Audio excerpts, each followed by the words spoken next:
Israel isn't even a state or country either. At best, Israel is a criminal and a terrorist organization. Assalamu alaikum, dear kids. Today, I'm going to talk to you a bit more about Israel and Palestine and about this one term that has been thrown out a lot but is very dangerous. This term is conflict.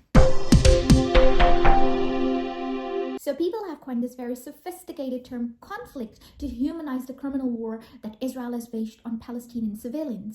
To understand why it is not a conflict, let's talk about a scenario again. So imagine you're in the school library with a class full of yours and both of you want the same comic book there. Now both of you have a fight because of course both of you really want it. Now as the fight becomes bigger, somebody calls a teacher. Now the teacher tells both of you to go to the conflict corner, sit there and talk about who should have it first and come to a solution. Both of you don't want any sort of trouble with the teacher, and because you both are very good kids and follow the rules and everything, so both of you just sit there, talk about who should have it first and call it a day. Back at home, when you sit down and think about what happened at the school that day, you would say, yes, I had a conflict with a class fellow. Now let's change the scenario a bit. You and the principal of your school want the same comic book that we talked about in the library. If you really wanted that comic book, you request your principal to have a go first. Now this principal that we're talking about wasn't really raised on very good human values, and he really treasures having all the power in the school. So he goes, how dare you think that you could have the same thing that I want? This response really confuses you, but this principal goes ahead and spanks the back of your head and tells you to get out of the library.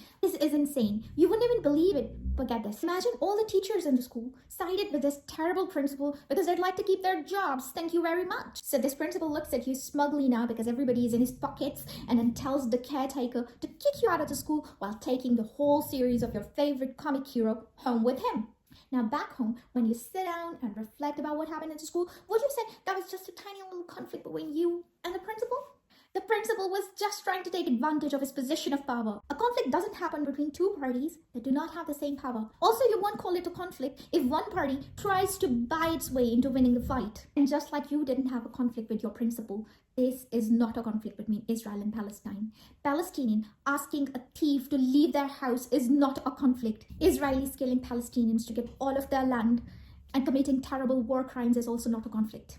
So next time if somebody tells you that they're really sad about this whole conflict between Palestine and Israel where the civilians are dying just because two governments are disagreeing with each other, tell them this is not a conflict when all the Palestinians are just civilians with no military or any sort of government to look after them, while Israel has the fourth strongest army in the world and it has all the powerful and corrupt leaders of the world to back and support its war crimes. Also tell them that in the conflict, you do not bomb hospitals or civilian quotas, because then it wouldn't even be a war, it would become a genocide. So no, Israel-Palestine war is not a conflict. And Israel isn't even a state or a country either. At best, Israel is a criminal and a terrorist organization.